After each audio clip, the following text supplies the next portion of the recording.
Bismillahirrahmanirrahim.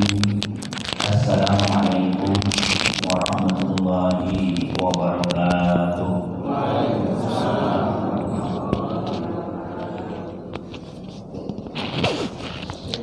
Alhamdulillah alladzi anzala sakinata fi qulubil mu'minin liyazdadu imanan ma'a imanihim. Asyhadu an la ilaha illallah wa asyhadu anna Muhammadan abduhu wa rasuluh. Rabbi shrah sadri wa yassir li amri wahlul 'uqdatam min lisani yafqahu qawli. Amma ba'du. Hadirin jamaah subuh Baitul Hikmah yang dirahmati Allah Subhanahu wa taala, wabil khusus Ketua DKM Masjid Bapak Haji Suhada Caniago beserta seluruh jajarannya.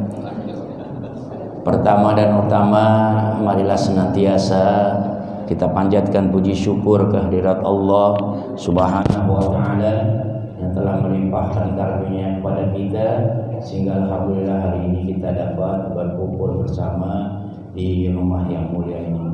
Salam serta selawat semoga Allah limpahkan kepada junjungan kita baginda Nabi Muhammad sallallahu alaihi wasallam beserta keluarganya, sahabatnya, insyaallah sampai kepada kita pengikutnya. Amin amin ya rabbal alamin. Hadirin jamaah yang berbahagia, tema kita hari ini adalah urgensi masjid bagi umat Islam. Alhamdulillah kemarin kami DKM atau DMI Masjid Sekelurahan Tomang studi banding ke Masjid Jogokarian yang sangat luar biasa jamaahnya, sungguh luar biasa, artinya makmur masjidnya. Jadi masjid yang makmur kategorinya adalah bukan masjidnya saja yang indah, tapi isinya, jamaahnya. Bahkan dikatakan masjid yang luar biasa manakala jamaah subuhnya sama dengan Jum'ahnya, ya kan? Kalau di Mekah, di Madinah, sama memang kita sudah paham luar biasa sama Jumat sama subuh. Tapi di masjid lain ada juga yang Jumatnya subuhnya sama dengan sholat Jumatnya. Nah ini di masjid kita belum, mudah-mudahan bisa. Karenanya materi ini penting kita kemukakan, kita pelajari urgennya masjid bagi umat Islam. Rasulullah SAW telah mencontohkan kepada kita begitu pentingnya masjid, sehingga ketika beliau hijrah dari Mekah ke Madinah, mampir di Kuba, beliau membangun masjid Kuba. Jadi kalau Rasulullah ngasih nama, dia sesuai dengan daerahnya. Daerah Kuba ya Masjid Kuba. Karenanya begitu beliau mampir di Kuba, beliau membuat atau mendirikan masjid yang pertama, yaitu Masjid Kuba yang didirikan tanggal 23 September 622 Miladiah. Masjid Kuba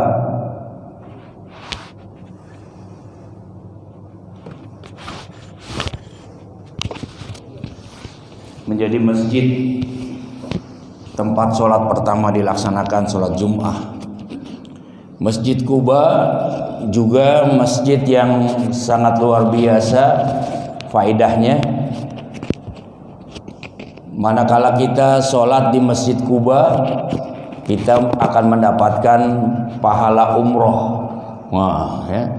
Jadi orang-orang yang haji dan umroh pasti itu akan mampir ke Masjid Kuba, melaksanakan sholat di Masjid Kuba. Karena ketika kita sholat di Masjid Kuba, kita sudah mendapatkan pahala umroh. Jadi belum umroh sudah dapat pahala umroh itu di Masjid Kuba. Ya. Ini masjid yang sering dikunjungi oleh Rasul karena dekat dengan Madinah. Ya. Diabadikan di dalam Al-Quran.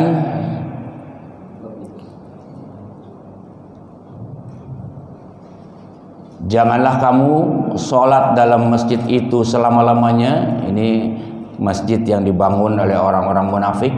Sesungguhnya masjid yang didirikan atas dasar takwa atau masjid Kuba, sejak hari pertamanya ada lebih batut kamu sholat di dalamnya. Di dalam masjid itu ada orang-orang yang ingin membersihkan diri, dan sesungguhnya Allah menyukai orang-orang yang bersih. Ya. Kalau asbabun nuzul daripada ayat ini, masyarakat Kuba itu kalau istinjanya pakai air, ya, istinjanya pakai air. Kalau yang lain pakai batu, ya kan? Bahkan kalau di luar negeri pakai apa? Tisu, ya. Ke bahasa Inggrisnya apa itu? Paper. Iya. Kalau orang Betawi bilang meper. Ya. Jadi kalau orang Betawi meper, kalau orang Inggris pakai paper. Di meper. Nah, kalau orang Kuba istinjanya pakai air, pakai cai. Ya. Karenanya ini lebih mulia kata Allah Subhanahu wa taala. Kemudian ketika beliau sampai di Madinah, apa yang dilakukan oleh Rasulullah pertama adalah bangun masjid. Ya. Jadi belum sampai Madinah bikin masjid Kuba, sampai di Madinah Rasul jadi rebutan orang. Ya Muhammad, ayo tinggal di rumah saya. Rumah saya luas. Jadi masing-masing pemimpin yang ada di Madinah menginginkan Rasulullah tinggal di rumahnya. Ya. Tapi apa yang dilakukan oleh Rasulullah? Aku akan tinggal di mana untaku berhenti. Jadi unta tunggangannya kemudian dibiarkan oleh Rasulullah berhenti di tengah lapang, yaitu tepatnya hari ini yang ada Masjid Nabawi. Nah, beliau bangun masjid di situ sekaligus rumahnya di situ. Ya. Jadi Nabi Muhammad bikin masjid lagi. Kenapa? Ini pentingnya masjid. Ya. Jadi bukan yang lainnya yang dibangun oleh Rasulullah, masjid dulu dibangun.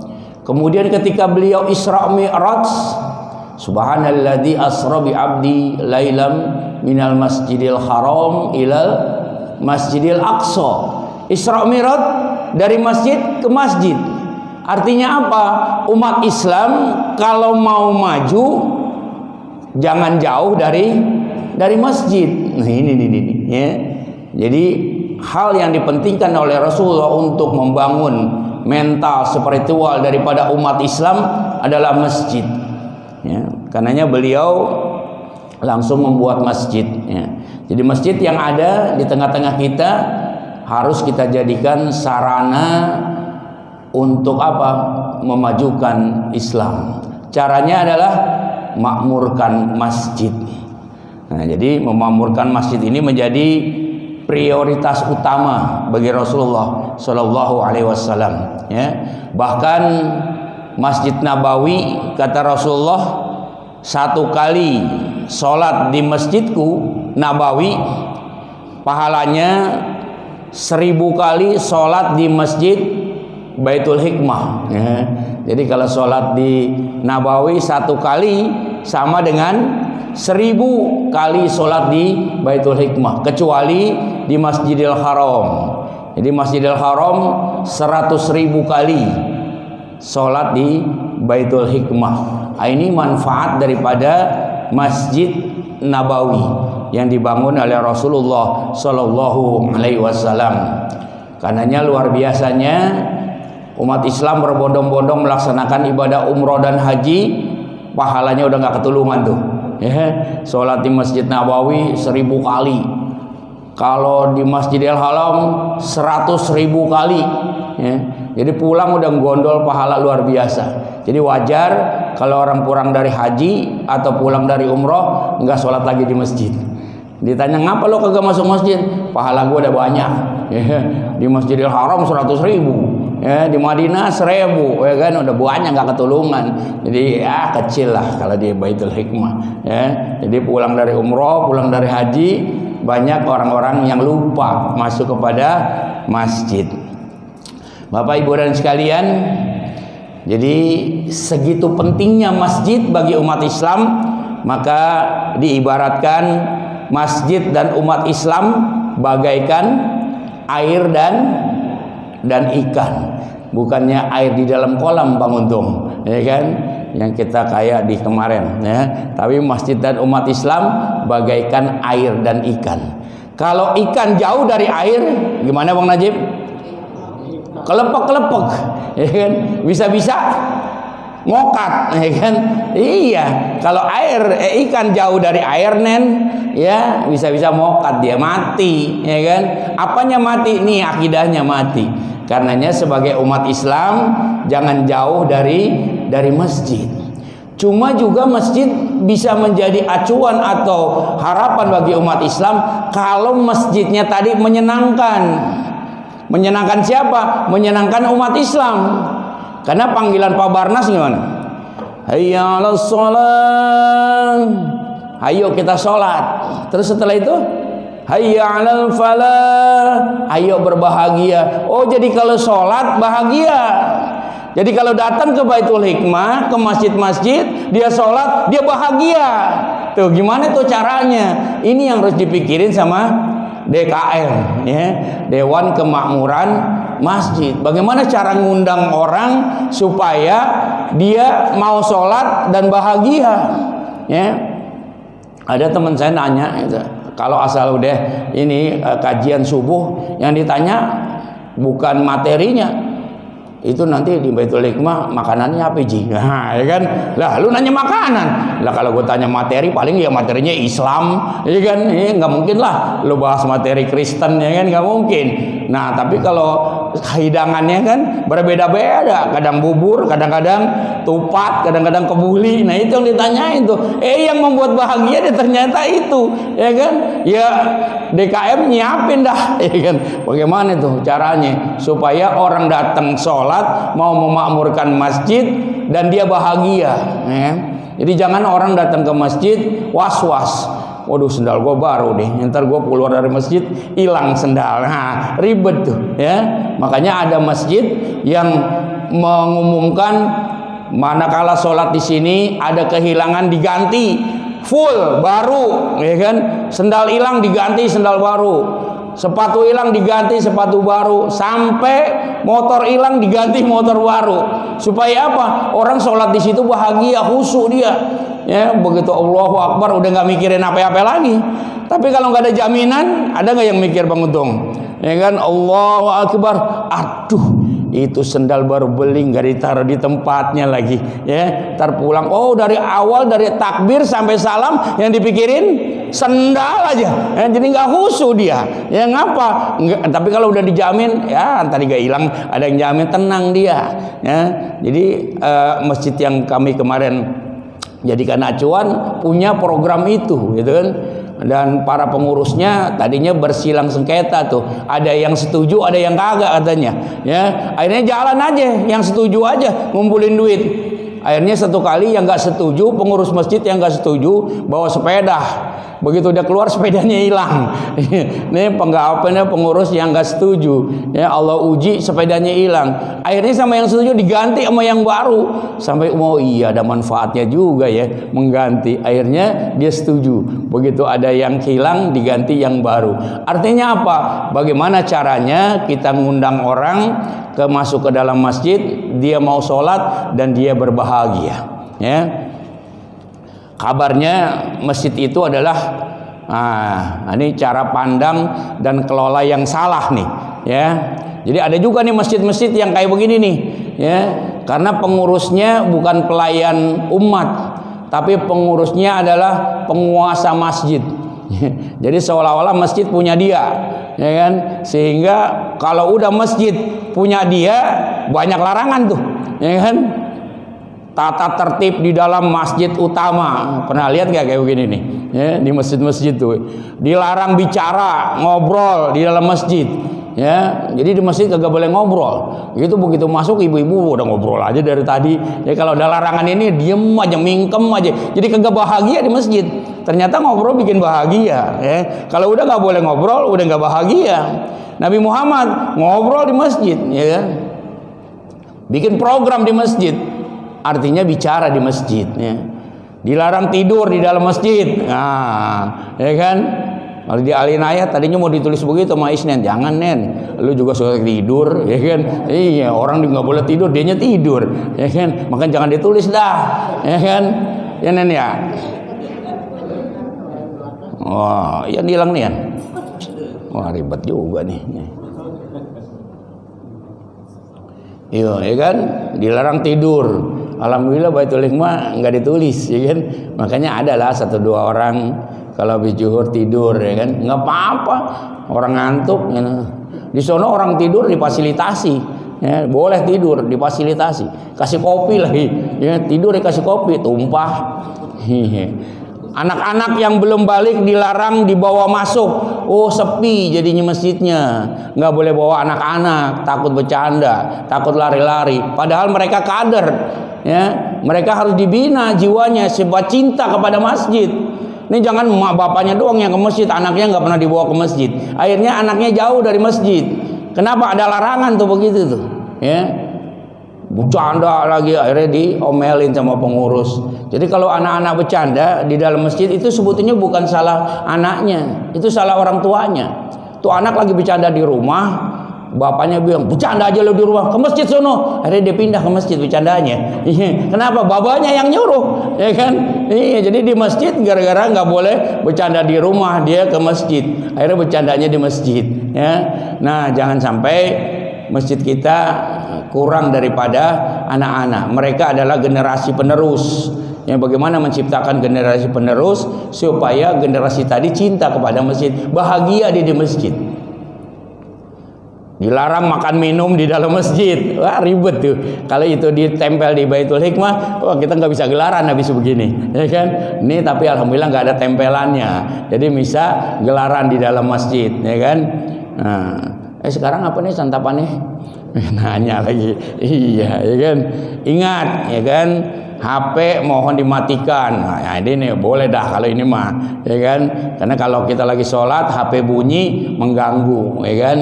Nah, ini Bapak Ibu sekalian, jadi kalau kita mau menjadi DKM, informasi yang kami dapatkan, jadikan diri kita sebagai pelayan masjid, jangan sebagai penguasa. Ya, kalau pelayan ya sifatnya melayani, yang membahagiakan orang yang kita layani. Siapa? Jamaah kita.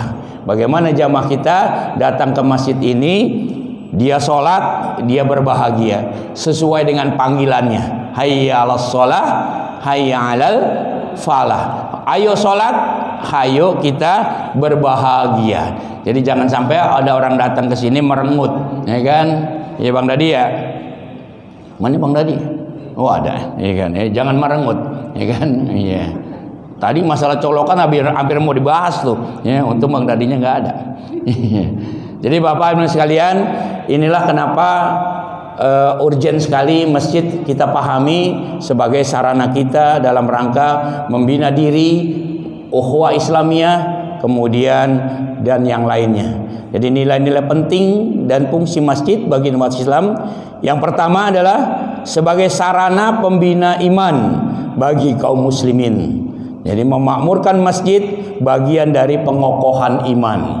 Allah berfirman dalam surat At-Taubah ayat 18, innama ya'muru masajidallah man amana billahi wal yaumil akhir wa aqamas shalah wa ataz zakah wa lam yakhsha ilallah fa asa ulaika ay yakunu minal muhtadin. Ya. Sesungguhnya yang memakmurkan masjid Allah, ya, adalah orang-orang yang beriman kepada Allah dan beriman kepada hari akhir. Jadi yang tidak mau memakmurkan masjid Allah ditanyakan nih, ya, dia beriman enggak sama Allah, beriman enggak sama akhir. Kenapa? Dalam ayat ini ditekankan sesungguhnya yang memakmurkan masjid Allah adalah orang-orang yang benar-benar beriman kepada Allah dan beriman kepada hari akhir.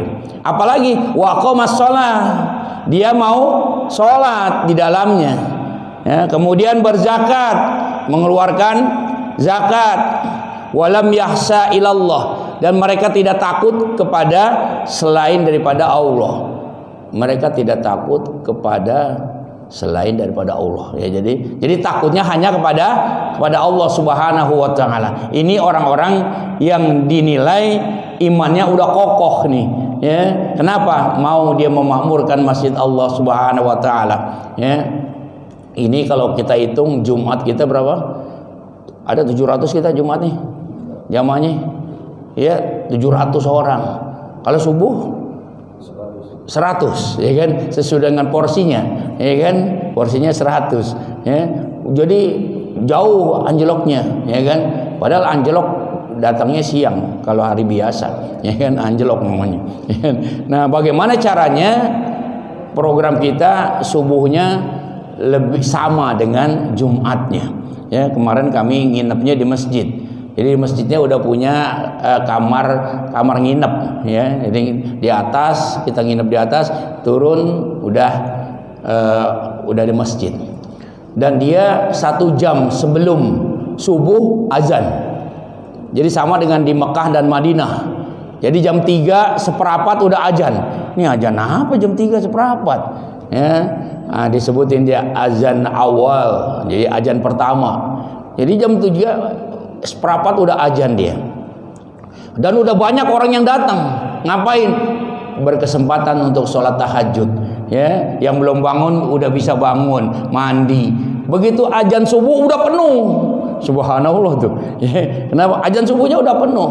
Kalau kita tadi azan subuh baru pada Pak Haji Haryadi doang yang datang, ya kan? Kenapa? Yang lain baru dengar azan, baru mandi kadang-kadang, ya. Jadi jam 3:15 dia udah azan awal, udah manggilin orang sholat tahajud, ya. Subhanallah. Jadi begitu azan subuh udah masjidnya udah penuh, ya. Subhanallah nih, ya. Jadi memakmurkan masjid Allah adalah bagian daripada iman. Bagaimana sih Pak? Saya tanya, kenapa kok bisa penuh begini? Dulunya sana itu masjid tuh daerahnya daerah merah. Daerah merah itu daerah apa ya?